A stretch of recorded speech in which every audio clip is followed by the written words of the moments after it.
All right, here we go. March Madness starts today, baby. Are you ready?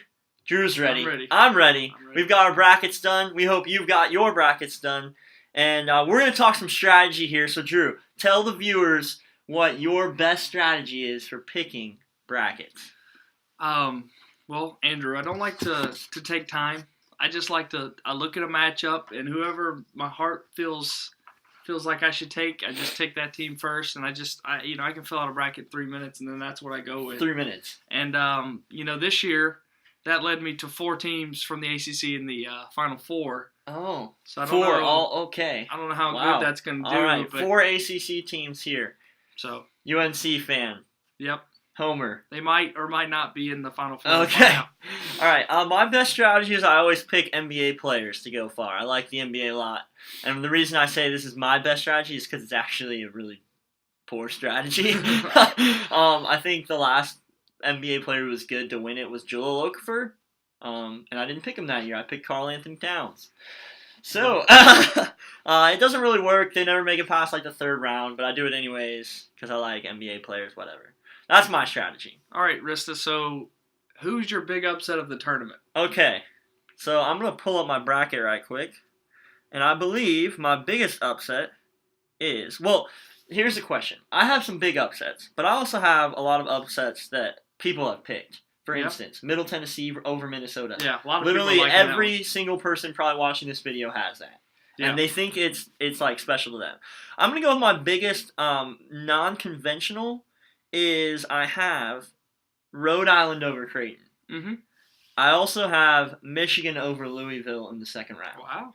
So those are probably my 2 biggest upsets.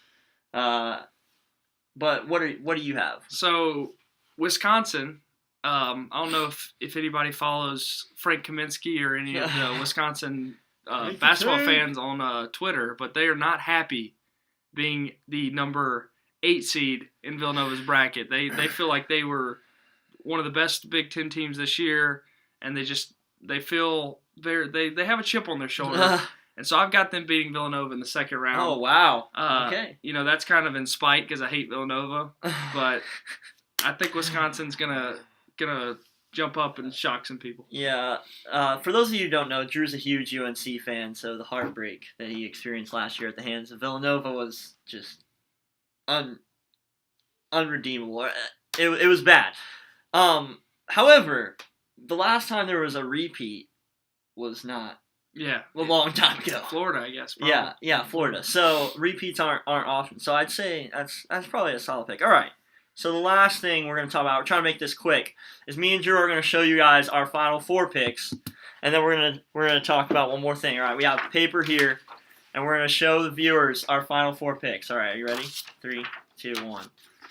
All right, I have Duke, Kansas, UCLA, and FSU. So I've got Virginia, Louisville, Florida State, North Carolina, and nice.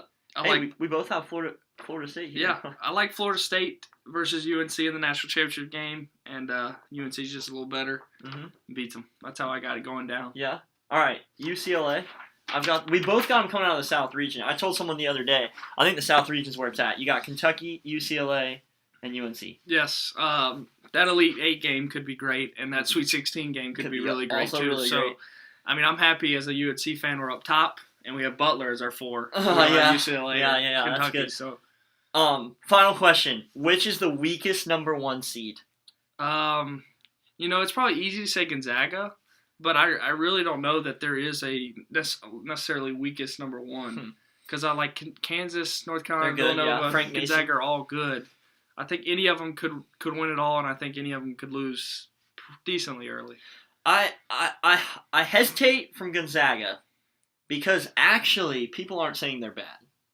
The majority of ESPN, everyone on Bleacher Report, they're saying basketball people Gonzaga is incredible. Ken Palm has them listed number 1. Gonzaga's good. Yeah. The only thing I have to say to them is they had the 178th toughest schedule in college basketball. That hurts. That hurts. You got to play. So they did play. They played some good teams. They played some tournament teams, but the 178th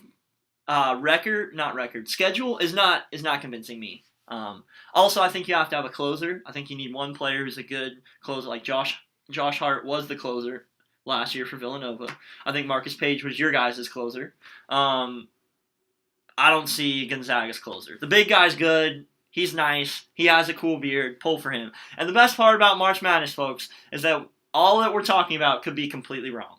And that's why we love March Madness. We have an hour and 30 minutes before game starts. You better have your brackets filled out. We love you guys. Go Heels, go America. Go Heels, go America. And homers and haters out.